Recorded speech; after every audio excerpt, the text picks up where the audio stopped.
ചരിത്രത്തിൽ ആദ്യമായിട്ട് ഇന്ത്യക്ക് വേണ്ടി പാരാലിമ്പിക്സിൽ ഗോൾഡ് വാങ്ങിയ മുരളീകാന്തിൻ്റെ ബയോപിക്കാണ് ചന്തു ചാമ്പ്യൻ എന്ന സിനിമ.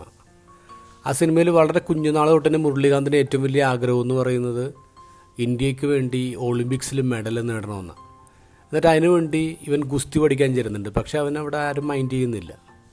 ഒരു ദിവസം ഗ്രാമത്തലവൻ്റെ മകനായിട്ട് ഗുസ്തി പിടിക്കാൻ വേണ്ടി ഒരു മത്സരം നടക്കുകയാണ്. അപ്പോൾ ഇവനെന്തായാലും തോക്കുമെന്ന് ഉറപ്പിച്ചിട്ടാണ് ഇവൻ്റെ ആശാൻ ഇവനെ ഗുസ്തി മത്സരത്തിലേക്ക് കൊണ്ടുപോകുന്നത്. പക്ഷേ അവിടെ ഒരു അട്ടിമറി നടക്കുന്നു. ഇവൻ അവൻ്റെ എഫേർട്ട് എടുത്ത് പോരാടി ഗ്രാമത്തലവൻ്റെ മകനെ തോൽപ്പിച്ചു. ഗ്രാമത്തലവനാകെ നാണക്കേടായി. അയാൾ ഗുണ്ടകളെ വിട്ടിട്ട് ഇവനെ തല്ലിക്കുകയാണ്. ഇവനിപ്പോൾ ഓടി രക്ഷപ്പെടുകയാണ്. മുരളീകാന്ത് ഓടി ചെന്ന് കയറുന്നത് ഓടിക്കൊണ്ടിരുന്നൊരു ട്രെയിനിലാണ്. ആ ട്രെയിനിൽ ഇന്ത്യൻ പട്ടാളക്കാർ പോവാണ്. അപ്പോൾ അതിലൊരാളായിട്ട് ഇവന് ഫ്രണ്ട്ഷിപ്പ് ഉണ്ടായി. അപ്പോൾ അവൻ പറയുന്നുണ്ട്, നീ പട്ടാളത്തിൽ വന്ന് ചേരും, എന്തായാലും ഗ്രാമത്തിൽ നിന്നെ പുറത്താക്കില്ലേ, പട്ടാളത്തിൽ ചേര്. എന്നിട്ട് ആ സിഖുകാരൻ സുഹൃത്ത് മുരളീകാന്തിനോട് പറയുന്നൊരു കാര്യമുണ്ട്.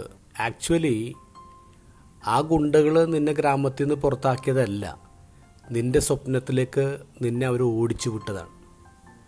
പിന്നീട് കാണുന്നത് ഈ മനുഷ്യൻ പോരാടുന്നതാണ്. ഒരു യുദ്ധത്തിൽ ഈ മനുഷ്യൻ്റെ അരക്ക് കീഴ്പോട്ട് തളർന്നു പോകുന്നു.